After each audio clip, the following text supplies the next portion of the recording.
Welcome back into the Windsor Report. I forgot at the start of the show to say thank you to Americans for Prosperity Ohio and their Buckeye Blueprint, which is their initiative for a bolder, better Buckeye State. Check it out at buckeyeblueprint.com. Okay, we're going to get to a very important topic.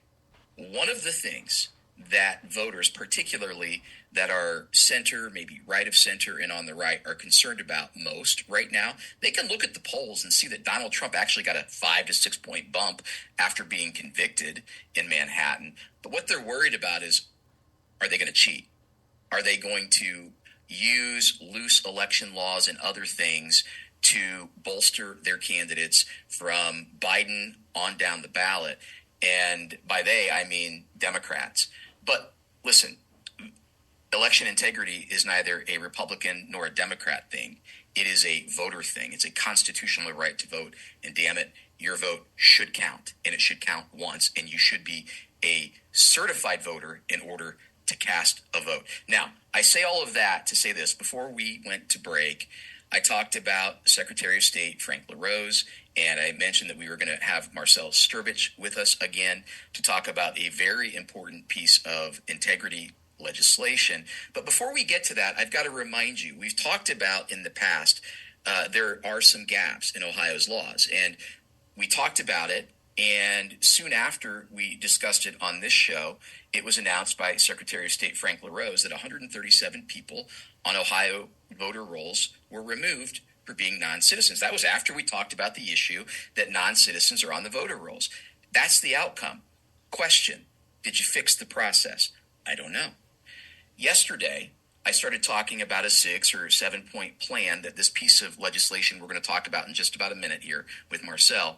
There's a 6 or 7 step solution to really close all the gaps in Ohio election and voting laws. And that would take us from what Frank LaRose likes to call the gold standard to the platinum standard. I sent a message yesterday to LaRose's spokesman, and I said, look, I'm going to go through these action steps, and I want to get the secretary's response after I have this interview with Marcell Strbich. No response. But then what we did get was another press release. 158,857 inactive voters are set to be purged from the voter rolls. Okay, good. That's the outcome. But did we fix the process that produced the issue? That, to me, is the most critical question. And to answer it, I'm going to welcome back Marcell Strbich. Thanks for waiting a long time there, Marcell, for me to get through that opening dialogue, or monologue, rather. Thanks for being back on the Windsor Report. How are you today, sir? I'm doing well. That was a great segue. And that's exactly what this group is driving at with this 6-part action plan. And so, Jack, when you look at what was done, we've got essentially a removal, and that removal was done off of a limited set of categories, right? So in essence, this happens every year. And so we think that's great, but there's still 382,000 other ones that aren't part of that process of review that remain on our rolls that are from 2008 and older. And so this Wait, stop, Marcell. 300 and how many? 382,000, and that's because this particular review that was done does not address Board of Motor Vehicles or Social Security Administration non-matches. So if you think about that, you think about the fact that our records currently out of 8 million have 1.7 million that are in some form of unresolved status and get put into something called confirmation, we have quite a bit of work left to do before November. And so this is going to really take a list of not just, adhering to the law, but we're going to have to also implement some process changes, and we're going to have to get collaboration with the Board of Motor Vehicles and direction down to the Board of Elections, who are asking it and are telling us that they want some guidance and direction to deal with it. And so that's the part I want to clear up. Okay. Let's talk about that, because to me, 380,000 plus, regardless of the, down to the one digit, that's a lot. And that's enough to impact an election. I hear you, left. I hear you, people aren't going to cheat. Okay, shut up. There's a reason you have laws. There's a reason you have safeguards. I don't want to hear it. So let's talk about that 380,000. But let's talk about what creates that scenario. I don't care if the voting rolls are purged by taking inactive voters and non-citizens off the rolls. What matters to me is, are we empowering our local boards of election to do it consistently so we don't have to wait a year or post-election or 4 years? What's the solution, Marcell? Here's what creates it, and then I'll tell you what the solution is. We have an honor system that accepts voter registration applications up front and doesn't validate that information as it comes in. And then a voter ID gets assigned, and our voter records get committed for 4 years. And then we don't touch those voter records until the time limit is up. And then the only way we're going to do something in the interim time frame is if a person, for example, who may have moved, self-cancels their registration. So it's set up to fail on the front end. It's set up to be very limited and bounded on the back end. And we continually will come back every single year, like we did last year, when the Secretary of State removed 128,000. This year, albeit, he removed 31,000. And these numbers will keep going right back. So to kind of get at this issue, we have to look at the way that the procedure works now. So a confirmation status is an unresolved status of records. And so what is done by the election administrators is they send a notice to people, and that notice, 75% of the time, doesn't come back or receive any response. And in those instances, they remain there. Now, in other instances, if it comes back undeliverable, they're put in a status which we think is part of the solution, provisional status, because a provisional status doesn't remove an elector's right to vote. Let me stop you right there, Marcell. Sure. Did I hear earlier that 1.7 million people are kind of placed in this, I don't know, not fully qualified to vote bucket? Is that correct? Or is that the 380? Yeah, so what that means is there's some unresolved status, but they can still vote a regular ballot. In Ohio, if you're an inactive in confirmation status, you can still vote a regular ballot. It means you can request an absentee ballot. Why would that be a privilege or a provision in place? If you put them in provisional status, Jack, they have to come in person, and the benefit of that is they have up to 4 days after an election to present information, and their vote will still count. So The opponents of this cannot say that their votes are not being counted. It's the impetus falls on the person. This goes back to the conversation we were having on your show previously with non-citizens. This is also part of our action plan that we're putting forward for identity citizenship verification. So 137 non-citizens were identified in an annual audit, right? And the criteria in our law, which is 3503.152, says that that non-citizen has to report to the Board of Motor Vehicles, has to submit a non-citizen documentation. And the way that our law works, in order to not disenfranchise them, it presumes that non-citizen is now a citizen without ever having provided proof. Now, how do I know that? It's written in the summary analysis of HB 72. I know a lot of your people are not familiar with the Legislative Services Commission, but if you want to know who writes Ohio's laws and you want to know who influences public officials, this is their analysis as to why this procedure has to be in place. This is what they said with regards to this very limited screening criteria for non-citizens. They said this procedure is designed to exclude a person from being flagged if the person becomes a U.S. citizen after applying for a driver's license or ID, but before registering to vote or voting. If your head is spinning by that legalese, let me break that down for your audience. The presumption made by the legal community that it's advising our public officials is that a previously self-identified non-citizen who applied for and received official state identification should be presumed thereafter to be a citizen, despite not proving that. And until such time that they prove that they're still not a U.S. citizen, they're going to be granted that privilege to continue forward. So let me stop right there, Marcell, because we've got about a minute here. I just want to remind our listeners that non-citizens can get a government ID. They can get a driver's license. And because of the motor voter law, every time that a person goes to the BMV, they are supposed to be offered the opportunity to vote. That's where a lot of this challenge and this risk comes from. So 30 seconds here, Marcell. I want to give you a chance to wrap up here, and then we'll continue in the next segment. Absolutely. So the opinion here by the legal community is they're more worried of interpreting the law for our public officials to prevent a non-citizen from being disenfranchised than protecting the civil right of a legitimate elector like you or me or somebody else who's a citizen and not having their vote diluted. And that's directly contradictory to Ohio's Constitution, which was approved in 2022 with 78% of our residents voting to prohibit non-citizen voting. And so this has to fundamentally change. And I hope that we can talk through some of the pieces here within our actual solutions, because I'm ready to do that when you are. All right. We're going to talk about the 6 steps next here on the Windsor Report.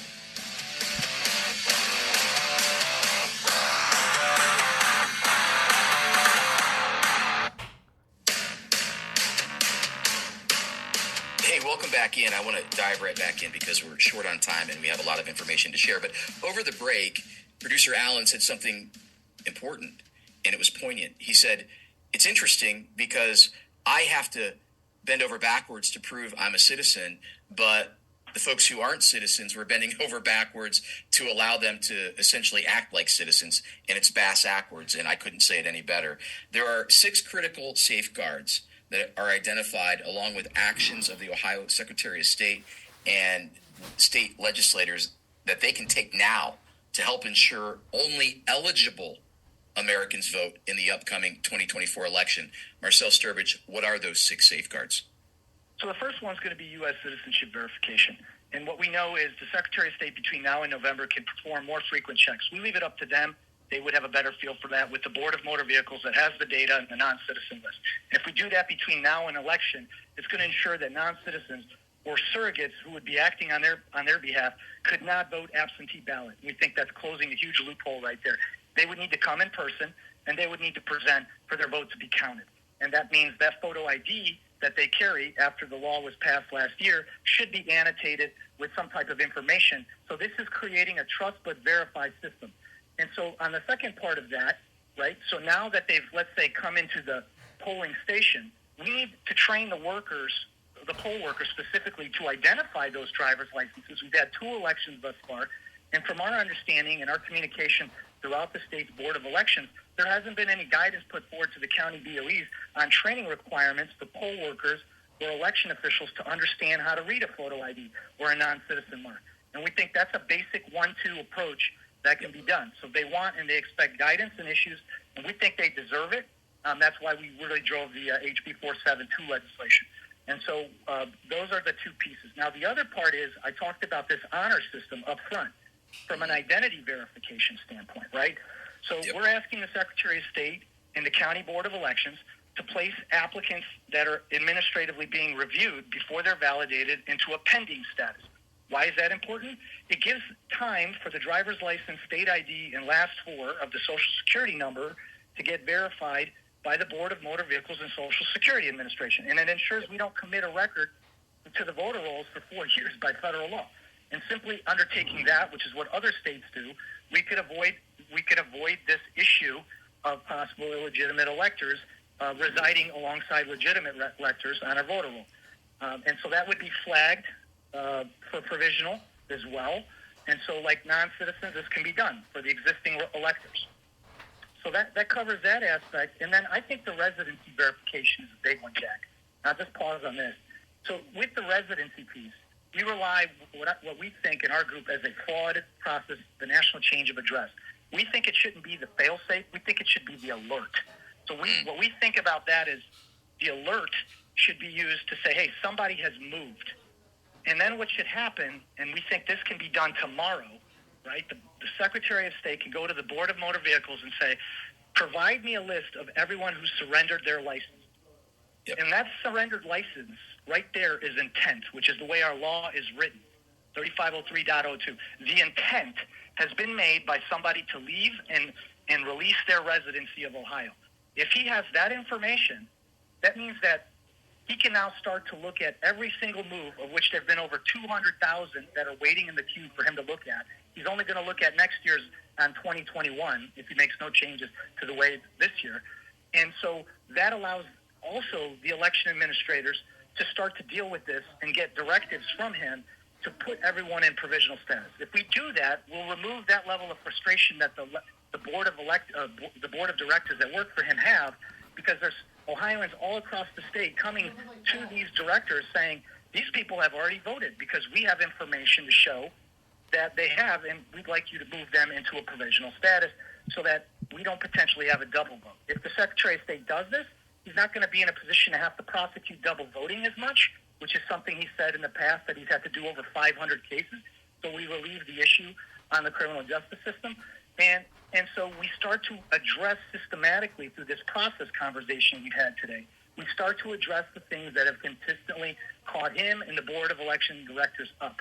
So we think these are all reasonable. The last piece is we think that all the state agency employees that are processing, non-citizens for social services, and they're offering them this registration application. We know there's 236,000 non-citizens that have IDs in Ohio.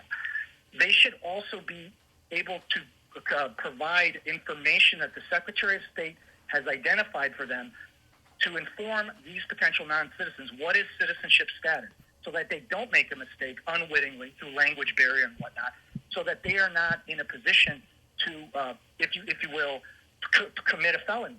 And we think these simple solutions are not only are they within HB 472, but they're something that are fully within the plenary authority of the Secretary of State, and we look forward to communicating with them and getting these initiatives put forward in a way that their team finds feasible. And so that's essentially what we think is the 6-point action plan to protect Ohio and safeguard its elections and increase the confidence that the electorate has in the existing work that the Secretary of State is doing. It's a no-brainer solution to me. And we've got about 2 minutes here. I want to give you one of the straw man arguments that really drives me nuts. And it deals with ensuring a copy of a valid elector ID is submitted with every mail-in ballot. One of the arguments I've heard is, well, people don't have photocopiers at home. And I go, well, wait a minute. If these folks need a prescription, if they need to buy something that requires that their identity is proved, I mean, to me, it's like, wait a minute. Why are we pretending like somebody needs a photocopier at home? I mean, my gosh, everybody has a smartphone. Take a picture of your ID and send it in and then email it to yourself and then print it out. I mean, there are so many solutions. I want you to deal with that one because that's the one that the left, and I've also heard Frank LaRose talk about, because they kind of paint, old folks as, oh my gosh, they're just inept and they can't get a copy of their photo ID. How do you handle that argument? I mean, look, at the end of the day, this is one of those issues that gets brought up over and over again. It's a 14th Amendment issue, right? It's not fair. It violates equal protection. If I have to present and reach this level of scrutiny and somebody else cannot. You think about the online theft, right? We even talk about registering on a portal online, right? When it comes to that process, when you renew your driver's license with the Board of Motor Vehicles, you have to go through multiple layers of authentication.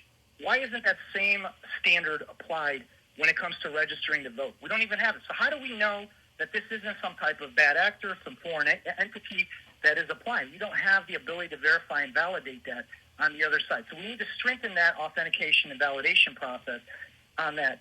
As far as the photo ID ballots, what I would say is there are plenty of resources within Ohio to have a free copy of an elector photo ID provided.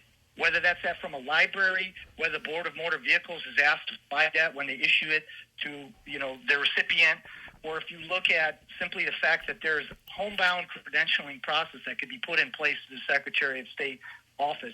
There are multiple resources to do this. And I think it's a fairness argument, and it in the end, it will help with ensuring that we reduce the liability aspect of any potential fraud. Yeah, and the bottom line is you want to measure twice, cut once. You want to take away the potential sources of risk before they become unmitigatable. Marcell Strbich, thanks again for breaking it down for us today. Much appreciate you, man. That's great to be with you guys, and we'll keep you posted. Bye.